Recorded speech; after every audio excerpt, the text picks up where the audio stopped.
اعوذ باللہ من الشیطان اللعین الرجیم بسم اللہ الرحمن الرحیم اللہم صلی علی محمد و آل محمد۔ السلام علیکم ورحمۃ اللہ وبرکاتہ۔ ناظرین، آج انتہائی اہم ٹاپک پہ بات کرنے جا رہے ہیں۔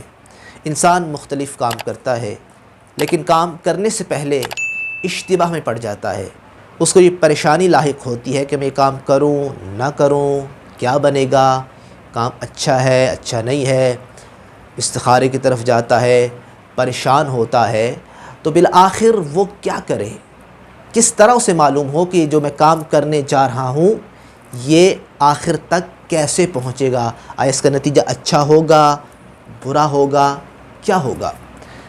نہج البلاغہ میں حضرت امیر المؤمنین، امام المتقین، سید الاوصیاء مولا علی بن ابی طالب ارشاد فرماتے ہیں کہ ان الامور اذا اشتبہت اعتبر آخرها باولها۔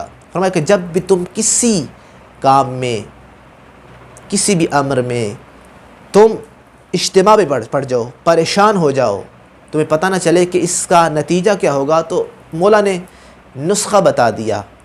فرمایا کہ اعتبر آخرها باولها، تو تم اس کی اول سے، اس کی ابتدا سے اس کے انجام کا نتیجہ نکالو۔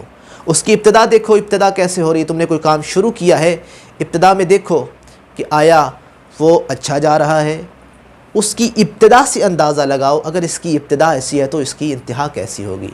تم نے دیکھا، ہر شعبے میں یہ بات ہے۔ مثال کے طور پہ تم نے ایک کام شروع کیا، تم نے دیکھا کہ میں تو بھائی پہلے نماز پڑھتا تھا، لیکن اس کام کی وجہ سے نماز میں سستی پیدا ہو رہی ہے، تو پھر سمجھ لو اگر ابتدا میں سستی پیدا ہو رہی ہے تو پھر اس کی انتہا بھی خطرناک ہوگی۔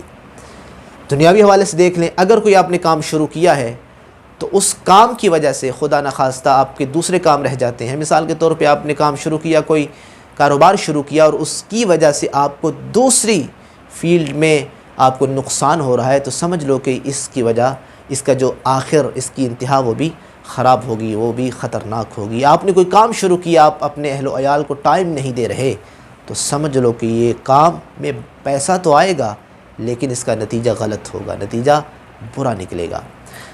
ہر دنیا کے شعبے میں آپ نے اندازہ لگانا ہے، اس کی ابتدا کو دیکھ کے انتہا کا اندازہ لگانا ہے۔ تو لہٰذا ضروری ہے کہ ہم ائمہ طاہرین کے اقوال کو پڑھیں، خصوصاً نہج البلاغہ کے کلمات قصار کو۔